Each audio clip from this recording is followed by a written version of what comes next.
Mission ज्ञान में मैं अनिल अग्रवाल आपका स्वागत करता हूं राजस्थान सरकार और वेदांता के सीएसआर ई लर्निंग इनिशिएटिव में। मेरे प्यारे बच्चों, हम यहाँ पढ़ रहे हैं नए साझेदार का प्रवेश, जिसके कुछ एग्जाम्पल्स जो महत्वपूर्ण एग्जाम्पल्स हैं जो हमारे सामने हैं। अब मैं आपके सामने आपकी पाठ्य पुस्तक के कुछ आगे के एग्जाम्पल्स लेकर आया हूँ, जिसे आप जरूर देखेंगे। कुछ एग्जाम्पल्स ऐसे हैं जो आपने ऑलरेडी कर लिए। चलिए हम शुरुआत करते हैं अगले एग्जाम्पल की। इससे पहले के सभी एग्जाम्पल हमने सोल्व कर लिए थे। साक्षी, सिंधु और दीपा एक क्रम में 3-1 में लाभान्वित भारतीय साझेदार हैं और उनकी बैलेंस शीट हमें दी गई है। देखिए मेरे प्यारे बच्चों, यहाँ पर हमें प्रश्न में कुछ और सूचनाएं हैं। सानिया को एक नया साझेदार बनाया गया, वह अपनी पूंजी के लिए 1 लाख रुपए लाएगी। यानी हमें सानिया की पूंजी 1 लाख रुपए ऑलरेडी दी गई है। लाभ में उसका हिस्सा 1/10 होगा, यानी सानिया 1/10 पार्ट के लिए आ रही है। वो ख्याति में अपने भाग के लिए आवश्यक राशि लाएगी। ख्याति का मूल्यांकन 3 लाख रुपए किया गया, यानी सानिया की जो गुडविल है, वो सानिया की जो गुडविल होगी वो कितनी हो जाएगी? 3 लाख का 1/10 यानी कि 30,000 रुपए। 30,000 रुपए सानिया अपने गुडविल के लिए लेकर आएगी। भट्टे पर बुनाए गए बिलों के लिए 18,000 की देयता बनाई गई। क्या पहले किसी प्रकार की बिलों के लिए देयता बनाई गई है? नहीं। देयता यानी लायबिलिटीज, यानी कि जब हम रिवैल्यूएशन अकाउंट बनाएंगे तो रिवैल्यूएशन अकाउंट में इसे डेबिट साइड शो कर देंगे। आगे चले, स्टॉक का परिचय का मूल्य को 20% से घटाया जाए, यानी कि संपत्तियों में 20% की कमी। संपत्तियों में जब 20% की कमी आती है तो वो कमी हम रिवैल्यूएशन अकाउंट में टू साइड में दिखाते हैं। भूमि और भवन के मूल्य को 10% से बढ़ाया जाए, यानी लैंड एंड बिल्डिंग जो हमारी है वो 10% से बढ़ जाएगी। साझेदार सामान्य संचय की आधी राशि व्यापार से निकाल लेंगे। जनरल रिजर्व का जो अमाउंट उन्हें मिलेगा उसका आधा भाग वो व्यापार से निकाल लेंगे। साझेदारों की पूंजी खातों का समायोजन सानिया की पूंजी के आधार पर नए लाभ वर्जन अनुपात में किया जाए, जिसके लिए चालू खाते खोले जाए। मेरे प्यारे बच्चों, ये टॉपिक हम पहले भी पढ़ चुके हैं। हमने पहले भी क्वेश्चन किया था जहां नए साझेदार की पूंजी के आधार पे पुराने साझेदार की पूंजी में समायोजन हमें करना था। तो चलिए लेते हैं इस प्रश्न का रिवैल्यूएशन। रिवैल्यूएशन अकाउंट की मैं बात करूं तो यहाँ संपत्तियों में कमी और दायित्व में वृद्धि 2 में, और दायित्व में कमी और संपत्तियों में वृद्धि 22 में दिखाई जाती है। सबसे पहले इसने कहा कि बुनाए गए बिलों के लिए 18,000 की देयता बनाई जाए, तो हम लिख देंगे टू लायबिलिटी फॉर बिल 18,000 रुपए। आगे बात करें, इसने कहा स्टॉक ऑफ फर्नीचर को 20% से घटाया जाए। स्टॉक कितना आपका? 1,11,000। फर्नीचर कितना आपका? 2,33,000। इन्हें घटाना है 20% से। टू स्टॉक टू फर्नीचर 1,11,000 का 20% हमें निकालना है। तो आप देखेंगे 22,200 रुपए आएगा। ऐसे अगर हम बात करें, ये है 2,33,000। 2,33,000 के 20% की अगर मैं बात करूं,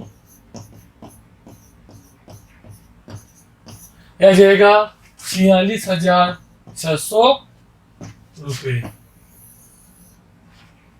चलिए आगे चलते हैं। इसने कहा भूमि और भवन के मूल्य को 10% से बढ़ाया जाए। भूमि और भवन यानी 3,64,000 को 10% से बढ़ाएंगे तो आ जाएगा 36,400।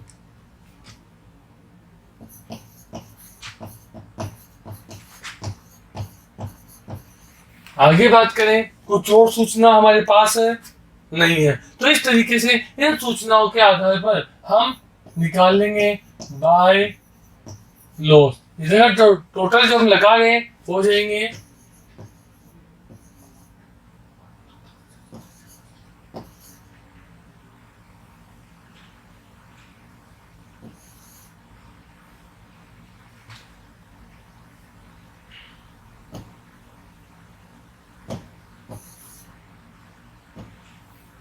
0 0 6 2 8 8 6 2 8 8 16 का 86 का 1 2 2 4 4 8, इसमें से माइनस कर देंगे 36,400 तो बचेगा 50,400।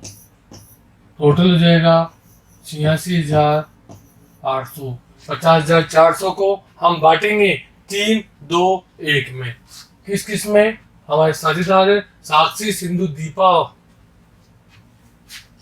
साक्षी, सिंधु और दीपा। इन तीनों में इस 50,400 को बांट दिया जाएगा। 6 कम 6 8 6 48, 8 6 48 बचे 2 6 चौका 24 2 0। 8,400, 16,800 और बचे 25,200। क्लियर है? तो इस तरीके से हम रिवैल्यूएशन अकाउंट तैयार कर लेंगे। अब हमें तैयार करना है partners capital account. Partners capital account में हम यहाँ पर जो पार्टनर्स के अकाउंट बनाएंगे वो बनाएंगे 4, 1 2 3 4, 1 2 3 और 4। यहाँ पे आ जाएगी अभी साक्षी, सिंधु, दीपा और सानिया। साक्षी, सिंधु, दीपा और सानिया। सबसे पहले आप दिखाएंगे बाय बैलेंस बीडी।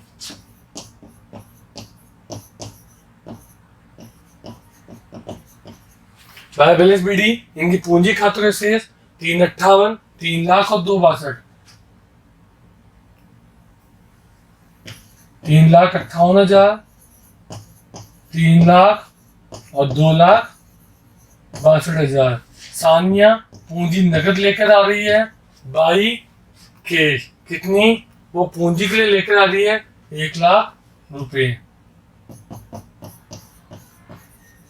आगे चले, वो गुडविल के लिए लेकर आ रही है 30,000 रुपए। यहाँ हमें प्रश्न में सूचना नहीं है कि नया साझेदार जो 1/10 है वो किससे प्राप्त करता है। तो 3 2 1 जो है वही आपका क्या बन जाएगा?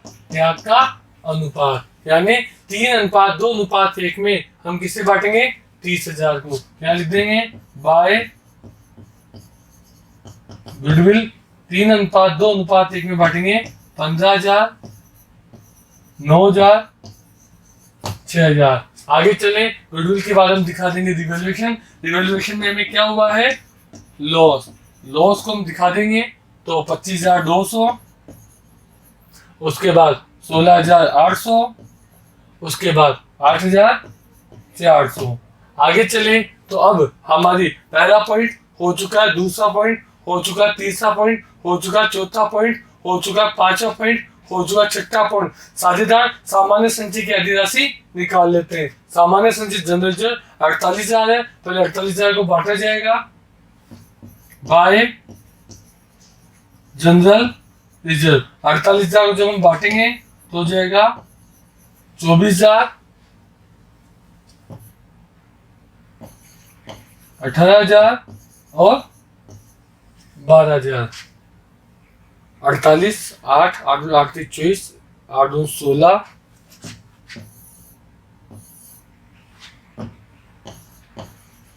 और 8,000। चलिए, इसका आधा निकालने के लिए बोला गया है तो निकाल देते हैं। 2 कैश 12,000, 8,000 और 4,000। आगे चले, साझेदार पूंजी खाते बाद में पढ़ेंगे। Capital, general, creditor, bills payable हो गया, लैंड, प्लांट, मशीन सब कुछ हो गया है। अब हमें निकालना है सानिया की पूंजी के आधार पर नया लाभ हानि अनुपात में चालू खाते खोलकर। तो चलिए, सबसे पहले हम निकालते हैं कुल पूंजी। कुल पूंजी कितनी है? 1 लाख।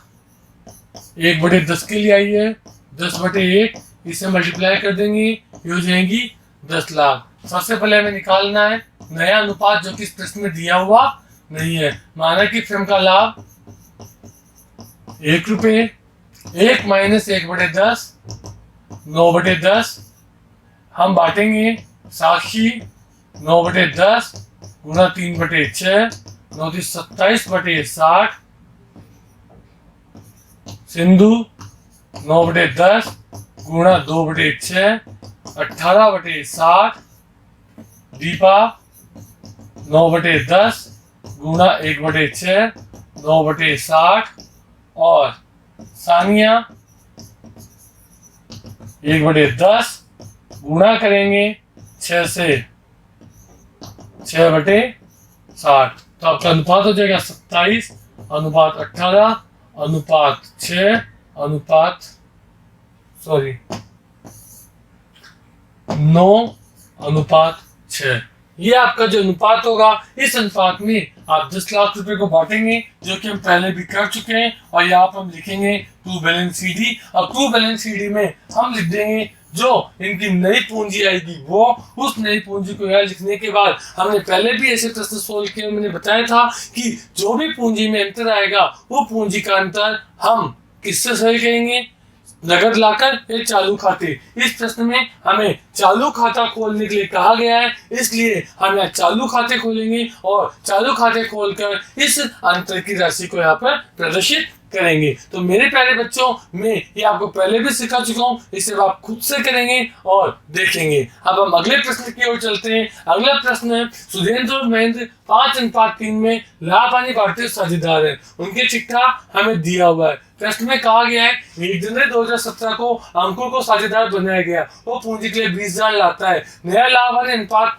3:3:2 होगा। नए साझेदार के प्रवेश पर निम्न निर्णय लिए गए। ख्याति में अंकुर का हिस्सा 10,000 तय किया गया, वो ख्याति नकद लाता है। सुरेंद्र ने संपूर्ण विनियोग 8,000 में ले लिए। देनदार पर डूबत के लिए आयोजन 2,000 का बनाया जाए। भूमि और भवन का मूल्यांकन 85,000 पर किया जाए। स्टॉक का मूल्यांकन 20,000 पर किया गया। लेनदारों ने 4,000 के दावे को छोड़ दिया। सभी साझेदार की पूंजी का समायोजन नए लाभवान अनुपात में नकद लाकर किया जाए। यानी कि यहाँ पर भी आपको नए साझेदार की पूंजी के आधार पर पुराने साझेदार की पूंजी को समायोजन करना है। ये प्रश्न आप आसानी से कर सकते हैं। ये प्रश्न हम पहले पढ़ चुके हैं, कर चुके हैं। एक बार मैं शॉर्ट में आपको समझा देता हूँ। नया साझेदार 20,000 की पूंजी ला रहा है, नए लाभवान अनुपात में आपको इसे बदलना है। 20,000 के माध्यम से आप सबसे पहले फर्म की पूंजी निकाल लेंगे।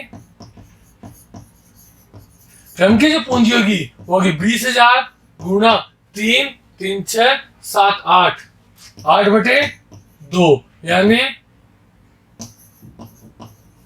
80,000। इस 80,000 को आप किस अनुपात में बांट देंगे, 3:3:2 में। यानी कि आपके जो साझेदार है सुरेंद्र, महेंद्र और अंकुर।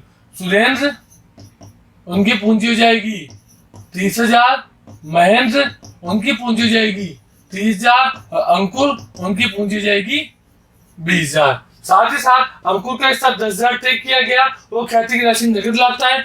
हम सबसे पहले यहाँ त्याग का अनुपात निकालेंगे और त्याग का अनुपात निकालने के लिए हम वही तरीका अपनाएंगे, पुराना माइनस नया। पुराना माइनस नया करके हम त्याग का अनुपात निकालेंगे और जिस साझेदार को ख्याति की राशि मिलेगी उसे हम दे देंगे। आगे चलें। सुरेंद्र ने संपूर्ण विनियोग 8,000 में ले लिए, यानी विनियोगों की जो राशि है वो सुरेंद्र के द्वारा ले ली गई है। जब पार्टनर्स कैपिटल अकाउंट बनाएंगे तो वहां पर लिखेंगे टू इन्वेस्टमेंट सुरेंद्र के कॉलम में।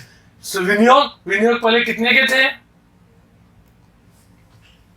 विनियोग पहले 10,000 के थे। संपूर्ण विनियोग सुरेंद्र ने ले लिए, इसका मतलब विनियोग में 2,000 की कमी भी हमें रिवैल्यूएशन अकाउंट में दिखानी होगी। देनदारों के लिए 2,000 का आयोजन बनाया जाए, जिसे हम पहले पढ़ चुके हैं, हम समझ चुके हैं। भूमि तथा भवन का मूल्यांकन 85,000 पर किया जाए। भूमि और भवन जो पहले था वो हमारा 55,000 था, अब हम इसका मूल्यांकन 85,000 पे करेंगे, यानी 3,000 की वृद्धि इसमें हो जाएगी। स्टॉक का मूल्यांकन 20,000 पर किया गया। लेनदारों ने 4,000 के दावे छोड़ दिए और सभी साझेदार की पूंजी का समायोजन वो नगद के माध्यम से किया जाएगा। तो ये प्रश्न बिल्कुल वैसा ही प्रश्न है जैसा प्रश्न हम पहले कर चुके हैं, इसलिए इस प्रश्न की प्रैक्टिस आप खुद से करेंगे। चलिए हम बढ़ते हैं अगले प्रश्न की ओर, और ये अत्यंत महत्वपूर्ण प्रश्न है। आपको महत्वपूर्ण प्रश्न मिल रहा है। अमित और आशीष 5:3 में, यानी इन दोनों का पुराना अनुपात हो 5:3 है, 1/5 हिस्से के लिए उसने प्रवेश दिया, वो अपनी अनुपातिक पूंजी लाएगा। यानी हमें इसकी अनुपातिक पूंजी दी नहीं गई है, उसकी अनुपातिक पूंजी हम यहाँ से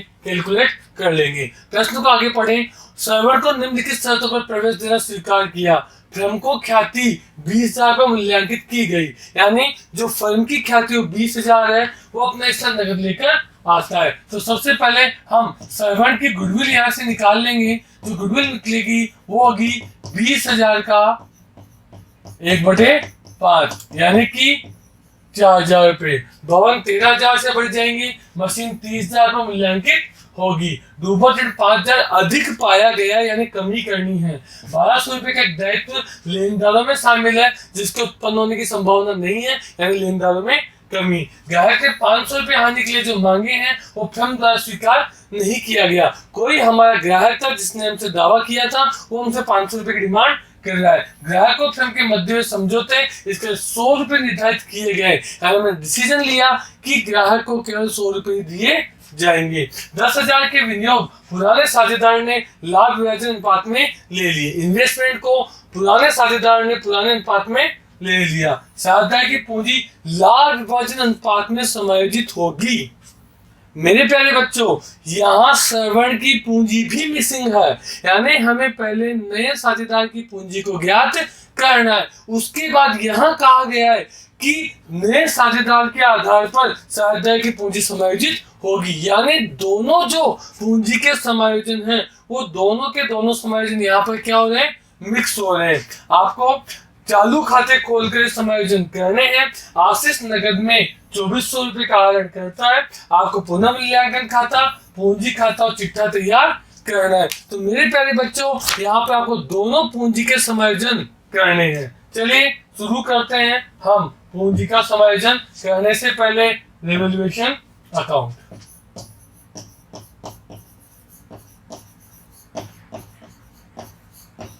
रिवैल्यूएशन अकाउंट की अगर मैं बात करूं तो वही संपत्तियों में कमी, दायित्व में वृद्धि डीआर में आती है, संपत्तियों में वृद्धि और दायित्व में कमी सीआर में आती है। चलिए सबसे पहला पॉइंट है वो नहीं आएगा। दूसरा पॉइंट, भूमि भवन 13,000 से बढ़ेंगे।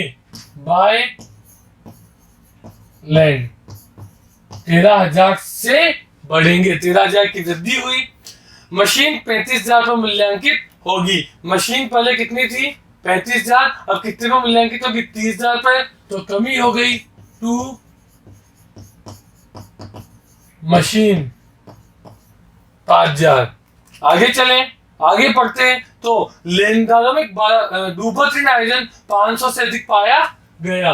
तो जो डूबत ऋण आयोजन 500 से अधिक पाया गया है तो हम लिख देंगे बाय पीबीडी 500 रुपए। आगे चले, आगे में दिया गया है लेनदारों में एक 1,200 रुपए का दायित्व उत्पन्न नहीं होगा, यानी क्रेडिटर में कमी। बाय क्रेडिटर 1,200 रुपए।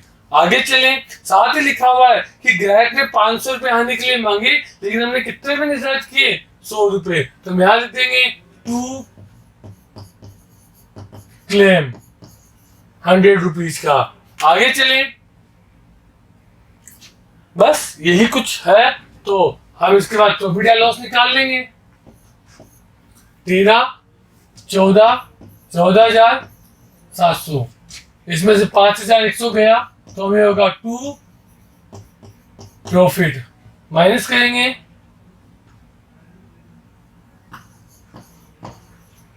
9,600। 9,600 किस किस में बांटा जाएगा, अमित और आशीष में 5:3 में। अमित आशीष 5:3, 5 और 3 8, 8 का भाग देंगे 12, 6,3600। इसके बाद आपको क्या बनाना है, पार्टनर्स कैपिटल अकाउंट।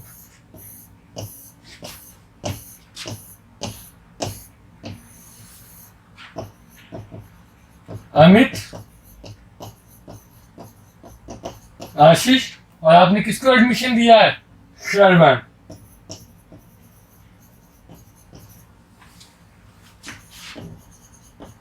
अमित, आशीष, श्रवण। सबसे पहले लिखेंगे बाय बैलेंस बीडी, जो इन दोनों की पूंजी का शेष है। दोनों की पूंजी का शेष है 55,000 और 30,000 रुपए।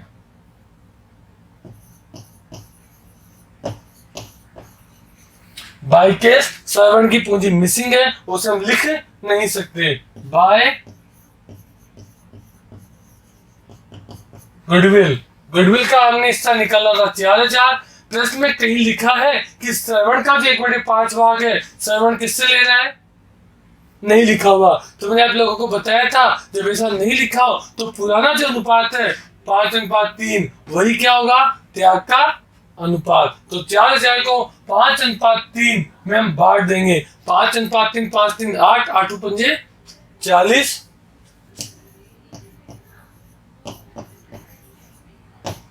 चलिए, इसके बाद हम रिवॉल्यूशन को दिखाएंगे। रिवॉल्यूशन में हमें क्या हुआ था? प्रॉफिट। तो रिवॉल्यूशन के प्रॉफिट को हम दिखा देंगे 6,000 और 3,600। इसके बाद हम चले प्रश्न की ओर। तो प्रश्न में जर्नल रिजर्व हमें दिए हुए 16,000, इसे बांट देंगे बाय जर्नल रिजर्व 10,000 और 6,000। इसके बाद गुडविल को हम बांट देंगे। गुडविल डिस्ट्रीब्यूट हो जाएगी टू गुडविल। 10,000 को हम बांटेंगे तो आएगा, किस अनुपात में बांटना है? 5:3 में। 6,250, 3,750। आगे चले। पहला पॉइंट हो चुका है, दूसरा पॉइंट हो चुका है, तीसरा पॉइंट हो चुका है, चौथा पॉइंट हो चुका है, पांचवा पॉइंट हो चुका है, छठा पॉइंट। 10,000 के विनियोग पुराने साझेदार ने लाभ विभाजन अनुपात में ले लिए, तो विनियोग ले लेंगे, वो भी इधर आ जाएंगे। टू इन्वेस्टमेंट 6,250 और 3,750। आगे चले। बस आशीष ने 2,400 रुपये आरण करता है। टू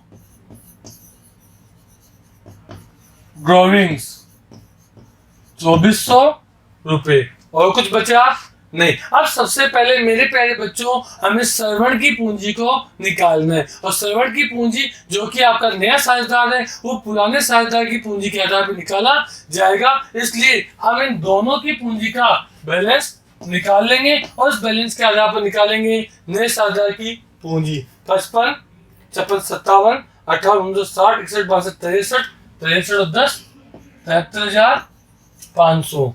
30, 31, 31 और 9, 40, 41,100। इसमें से हम माइनस कर देंगे 12,500। 73,500 में से 12,500 माइनस कर देंगे तो हमारे पास जो बचेगा वो बचेगा 61,000।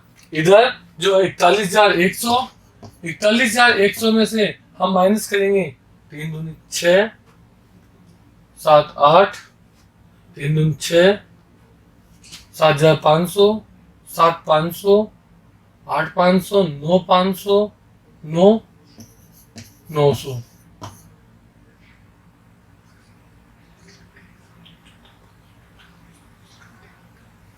तो बच जाएगा आपका 0,0,2,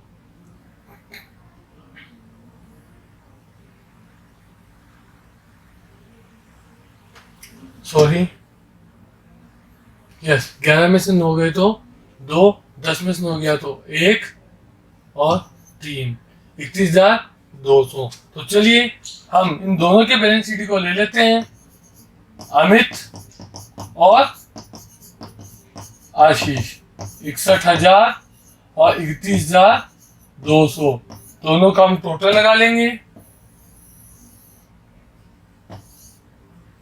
दोनों का जो टोटल लगाएंगे 200, 1 2 1 9, 92,200। हमें पूंजी निकालनी है सर्वेंट की, तो सर्वेंट की पूंजी निकालने के लिए हम क्या करेंगे, 92,200 मल्टीप्लाई कितने भाग के लिए हमारा साझेदार आ रहा है, हमारा जो साझेदार आ रहा है वो आ रहा है 1/5 भाग के लिए। तो माइनस करेंगे पहले, 1 माइनस 1/5 बराबर 4/5, इसे उल्टा कर देंगे 5/4 गुणा 1/5, 5 से 5 क्रॉस हो जाएगा, 92,200 में 4 का भाग देंगे, 4 एकम 4, 4 दूनी 8 बचे 4 × 12 0, 4 × 5 20 0, 23,050। तो यहाँ लिख देंगे बाय केस 23,050। ये हमारी साझेदारों की नए साझेदार की पूंजी जो हमने निकाली वो आ जाती है। अब नए साझेदार की पूंजी के आधार पर हमें पुराने साझेदार की पूंजी में बदलाव करना है। तो पहले हम कुल पूंजी निकालेंगे और कुल पूंजी जो आएगी वो आएगी 23,050 गुणा 5/1। इसे सोल्व करेंगे तो आ जाएगी 0, 50 25 2, 5 × 15 5 हासिल का 1, 5 × 10 और 11, 1,15,250। इसे बांटा जाएगा न्यू रेशो में, किस अनुपात में, न्यू रेशो में। तो न्यू रेशो कौन से मेथड से निकालना है, मानक से, माना कि फर्म का लाभ 1 माइनस 1/5 बराबर 4/5। सबसे पहले अमित 4/5 गुणा क्या अनुपात है,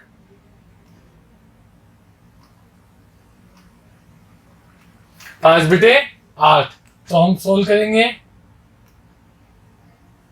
5/8, तो 20 8 पंजे 40। इसके बाद आशीष 4/5 गुणा 3/8 12/40। और इसके बाद हमारा श्रवण वो आ रहा है 1/5 भाग के लिए, इन दोनों में जो 40 है तो बटे में 8, 8/40 यानी 20 अनुपात 12 अनुपात 8। ये 4 से कट रहा है, 4 दूनी 8, 4 × 12, 4 पंजे 20, यानी 1,15,000 को 5:3:2 में हम डिस्ट्रीब्यूट करेंगे तो आएगा 1,15,250 गुणा 5/10। अमित आशीष 1,15,250 गुणा 3/10 और श्रवण 1,15,250 गुणा 2/10। 0 से 0 काट देंगे, हमारे पास बचेगा 50 25, 5 दूनी 50 25 2, 5 दूनी 10, 2 बारह 2 हासिल का 1, 50 25 2 27 बचे 2, 5 2 7, 57,725। इसे सोल्व करेंगे, 3 × 5 15 5 हासिल का 1, 3 दूनी 6 1 7, 3 × 5 15 5 हासिल का 1 4 3 और इसका आ जाएगा 23,050। इसे हम यहाँ पर लिख देंगे टू बैलेंस सीडी 57,725, 34,575 और 23,050। और मेरे प्यारे बच्चों आप सभी जानते हैं अब हम यहाँ पर क्या निकालने वाले हैं, इसका पूंजी का बदलाव। और पूंजी का बदलाव है वो चालू खाते खोल कर किया जाएगा। यदि 2 में कम आता है तो हम 2 करंट अकाउंट और बाय में कम आता है तो बाय करंट अकाउंट करके इस प्रश्न को हम सोल्व कर लेंगे और उसके बाद हम बैलेंस शीट तैयार कर लेंगे जो कि हम पहले ही सीख चुके हैं। तो मेरे प्यारे बच्चों इस तरीके से हमारे जो कुछ एग्जाम्पल्स थे वो पूरे होते हैं। अब हम नेक्स्ट वीडियो आपके लिए जल्दी लेकर आएंगे, बने रहिए हमारे साथ।